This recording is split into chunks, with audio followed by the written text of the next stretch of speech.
Então, se ele ainda ia discutir, ia né, ganhar tudo, ganhar parte, né, acabou ganhando na integralidade e mais dando moral. Aí esse eu julgado acho... é um julgado inovador, né, que vem né, balançar um pouco para o STJ. Olha bem, aí eu acho que a gente tem que voltar na palestra do professor Rafael. Eu acho que aí esse julgado não... Data vênia. Olha, antes de vir para cá, eu tomei o cuidado de passar no Rio Grande do Sul. Porque eu falei assim, bom, se eu vou falar direito do consumidor, eu tenho que ficar pelo menos 3 dias em Porto Alegre, vou andar na margem do Guaíba, porque, claro que o direito do consumidor, a gente sabe que muita coisa boa vem de lá. Então, eu tomei esse cuidado, digo para vocês que tomei esse cuidado, fiquei lá, às margens do Guaíba, né, 3 dias, me inspirando para falar aqui. Mas com toda a vênia do Tribunal de Justiça do Rio Grande do Sul, que tem decisões inovadoras e tal, eu acho, né, que passou do limite, e que acho que contrariou totalmente, porque ninguém pode afirmar, né, o professor Anderson acabou de falar de nexo de causalidade, o professor Rafael acabou de falar de perda de uma chance, acho que é o caso típico de perda de uma chance, em que, como o professor Rafael muito bem falou, nesse caso, houve dano material integral pelo 100% do valor da causa, que é uma hipótese, né, como já falava Caio Mário há décadas atrás, dano hipotético, né, e mais o dano moral, quer dizer, foi superior a se tivesse havido uma hipotética, que ninguém sabe, vitória na causa. Então, acho que essa decisão, data vênia, não se sustenta em instância superior. Acho que não fará jurisprudência, é uma ideia aqui. O STJ tem se mantido mais cauteloso mesmo, né, em relação a isso. Bom, aumentando até as atribuições do presidente de mesa de trazer polêmica, vamos voltar às atribuições iniciais, que é tocar em frente o painel. Próximo palestrante, Dr. Hector Valverde Santana, doutor em Direito do Consumidor e juiz de Direito do Distrito Federal, professor do Centro Universitário de Brasília, e o subtema, a função punitiva na responsabilidade civil do fornecedor. Dr. Hector, o senhor tem 30 minutos. À vontade.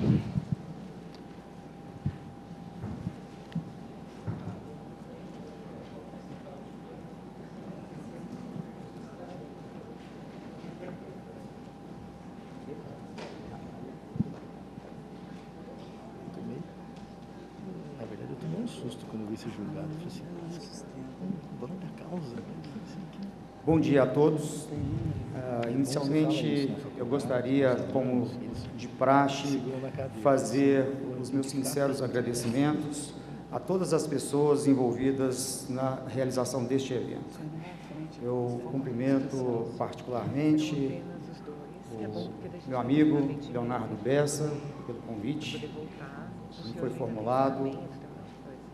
Cumprimento o Fábio Trajano extensivamente a todas as pessoas que trabalharam na organização deste evento. Queria aqui fazer uma saudação especial à professora Cláudia Lima Marques, principal e incentivadora das minhas novas atribuições no Brasilcom. Cumprimento também os colegas magistrados que aqui estão presentes, porque, como o desembargador Eládio Lecei me antecipou, nós temos aqui mais de 60 juízes hoje participando de um evento de direito do consumidor, um fato que é uma grande alegria, porque, curiosamente, nós sempre tivemos muita resistência ou dificuldade de ter a participação de juízes em eventos do direito do consumidor. Então, essa realidade hoje foi alterada, logicamente com o esforço de muitas pessoas. Então, sejam bem-vindos os colegas magistrados, e aqui faço já um apelo, uma campanha para que se associem, que levem a ideia do Brasilcom para as entidades de magistrados do Brasil inteiro. Cumprimento também os ilustres representantes do Ministério Público, aqui na pessoa do meu amigo Aurélio Rios. Eu cumprimento os advogados privados e públicos, os professores de direito do consumidor.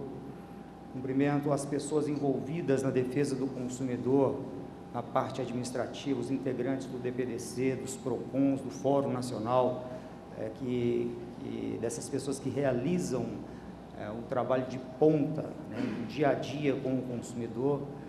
os profissionais do direito em geral, bem como os estudantes de direito, esses que representam a nossa esperança de alteração de tudo e afirmação de tudo que nós trabalhamos hoje em prol da defesa do consumidor. O tema que me foi sugerido pela organização do evento é a função punitiva da responsabilidade civil do fornecedor.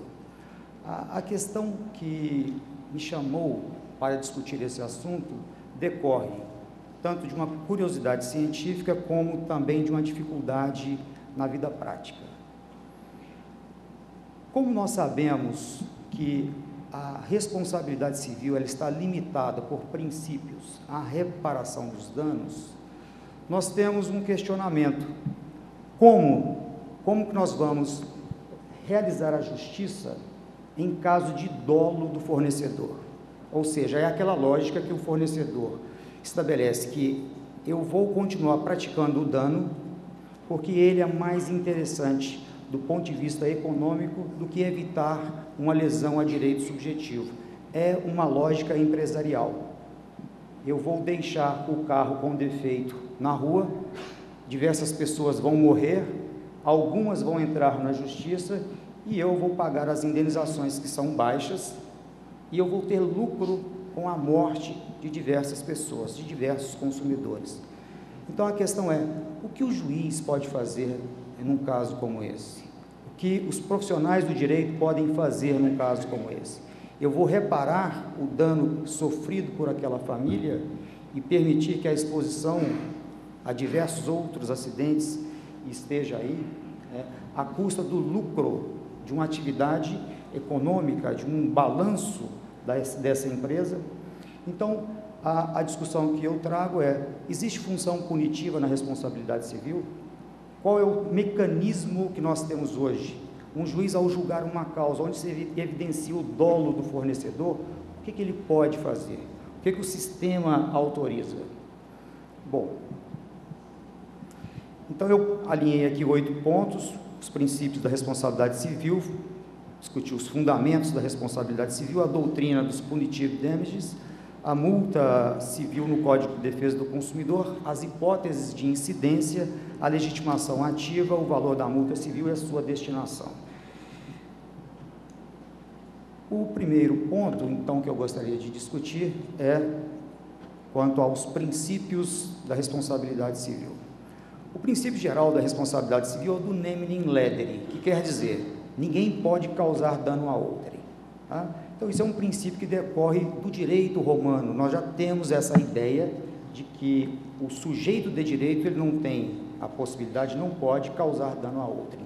Nós convivemos numa estrutura orgânica social onde o dano não é aceitável. Então, esse é o princípio do nemine ledere.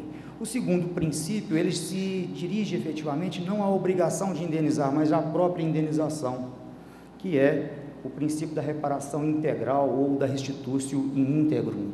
Esse princípio está esculpido no Código de Defesa do Consumidor, no artigo 6º, inciso 4, quando ele fala que são direitos básicos, inciso 6º, inciso 6, e fala, são direitos básicos do consumidor, a efetiva prevenção e reparação dos danos materiais e morais. Bom, então nessa sede, nós superamos qualquer possibilidade de tabelamento do dano no Brasil. Como até hoje algumas empresas pretendem, por exemplo, em extravio de bagagem, transporte aéreo, pagar uma indenização tarifada com base no Código da Aeronáutica. Não, o Código de Defesa do Consumidor superou isso, porque essa lógica é a lógica moderna no mundo inteiro, não se estabelece mais valor de indenização. A indenização tem que ser integral, correspondente a toda a extensão do dano. E também o próprio Código Civil traz essa ideia, no artigo 944, quando fala, a indenização mede-se pela extensão do dano. Mas a questão que se refere ao tema proposto, podemos ir além da extensão do dano na indenização? Existe alguma possibilidade de censurar na esfera civil aquele que age com dolo ou culpa grave e causa danos a milhões de pessoas? Isso é possível? Ou nós estamos limitados? Os operadores do direito estão limitados por princípios que são repetidos.